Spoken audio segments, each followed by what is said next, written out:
Hello NRI Friends, I am Arun Tiwari, and in this video I am going to talk about succession certificate. So all about succession certificate, why it is required, what it means, what is the procedure, where you have to file this application for getting this certificate, what are the documents required, what kind of property you can cover in succession certificate. All these information I am going to share in this video. So stay tuned, and if you got any query, please ask in comments. So let's begin.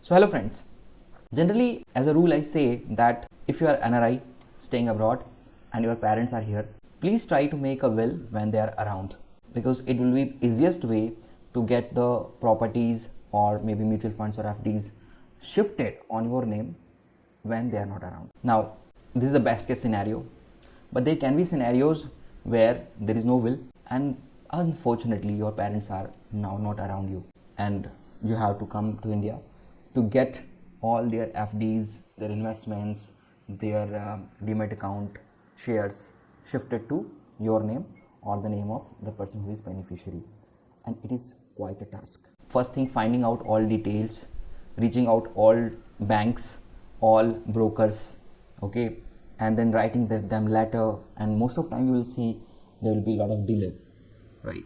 So to avoid that situation, always better if your parents are slowly aging, so you can convince them, you can at least advise them to create a will when they are here, when they are around, and it will be easiest thing.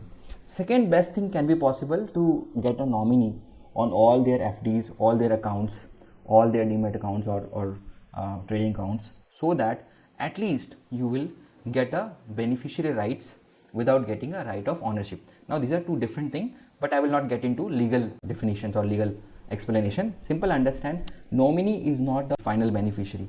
He is the person who is authorized by the person to receive all the proceeds and distribute as per the will. So if in case there is a will and there is a nominee, so nominee has a right to receive, but they have to distribute as per the will. That's how the nominee thing works. So of course nominee is the second best thing. So what I am telling you, suppose if your parents they are not still ready, so at least you can convince them for giving, for everywhere you ensure that they have provided a nominee, somebody as a nominee. Still it can make the things very easier. But if suppose both the things are not done, neither your parents have created any will or they have not appointed a nominee as well, in that case the succession certificate will prove to be your savior, and then you can apply at one place for all the information or all the movable property. And just understand, this is only for movable property. For immovable property you have to plead separately. For immovable property like FDs, bank account, saving accounts, whatever balance they have, shares they have, mutual funds they have, jewelry they have, if it is mentioned in one court decree, it will, you can just send these documents to every bank, every mutual fund houses, and you can get all those investments on your name or the name, or on the name of beneficiary, without approaching everybody separately. So let me tell you more about the succession certificate and what are the procedure, how you can go ahead with that. So very first question, what is the procedure to get a succession certificate? So for getting a succession certificate, you have to list all the movable assets of a person, and you have to file a petition in local court. It's very simple procedure. It's not where somebody has to go and follow, or it is a very long procedure. Very simple procedure. And after filing that, court generally ask all the banks, all the brokers, they send notices to confirm the details submitted by you, that whether this person by this name holds such a investment or such a FD with you. And then once they receive the confirmation, they can pass a decree on the name of beneficiary, and then with that succession certificate you can approach all the banks or mutual funds. All these movable assets can be shifted without rushing or without getting without writing letter to each and every entity, right? So will be very convenient for you. Second question you can ask, do you have to present personally here, or somebody else can do this procedure on your behalf? So as it is a court proceeding, you don't have to be present personally. If you provide a proper wakalatnama to any lawyer or any legal representative, they can do this, they can file this proceeding on your behalf. So there is no requirement that you have to be in India personally present for this proceeding. Now we also provide these services to get succession certificate, and if anybody has any query or any requirement, they can reach out to us.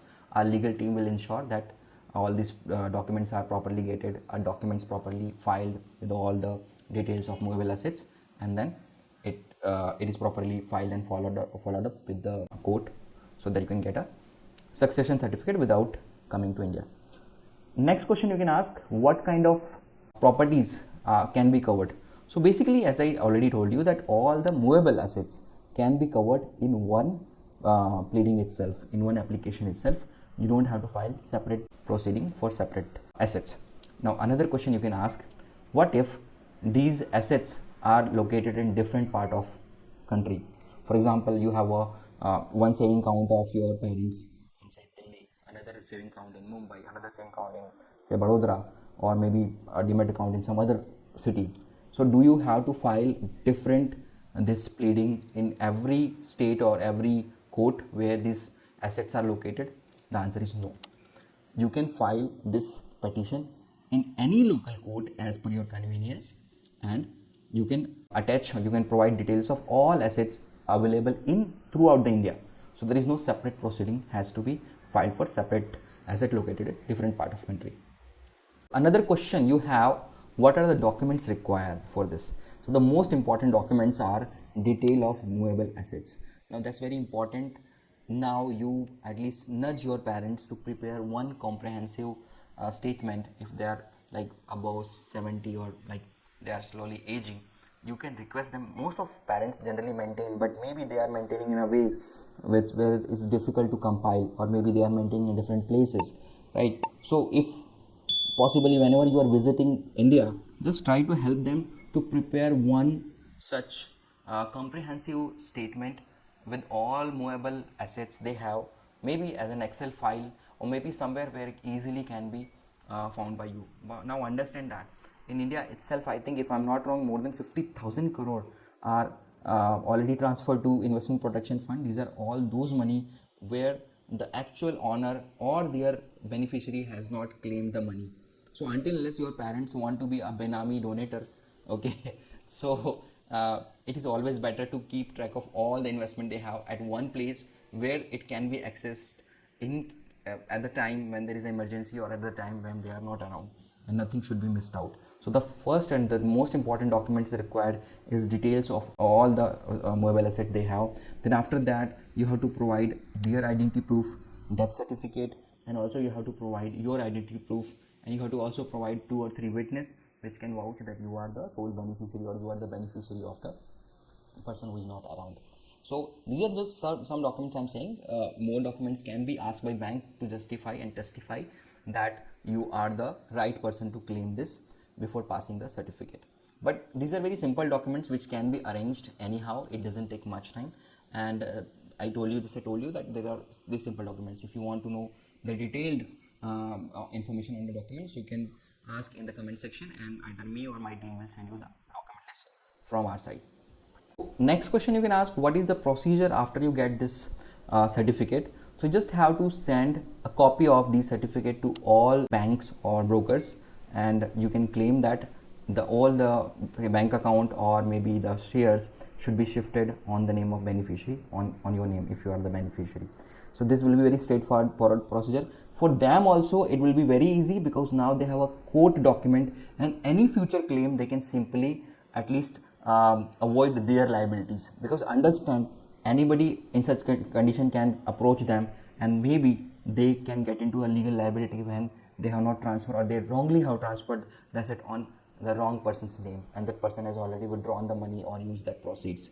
So in that case, of course, the banks will be held liable, the brokers will be held liable. That's why without a proper court decree or a will, they are hesitant to transfer the bank account or other FD details on your name, even they know you personally, because they need some supporting, maybe like a will, as I told you, or maybe a succession certificate.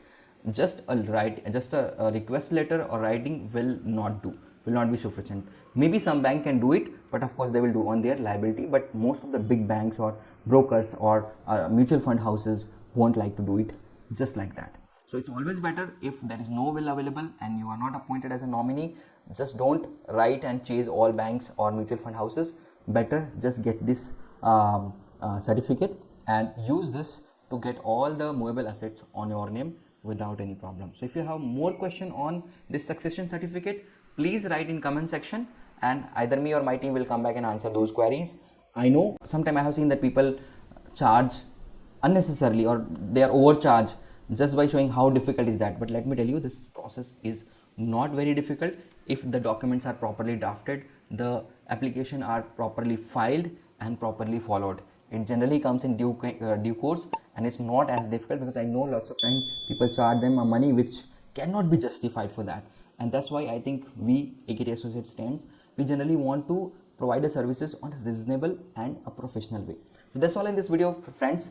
Hope this topic makes some sense or some help to you or some of your NRI friends, so you can forward in any group you are part of that. So that's all. Thank you. Have a nice day.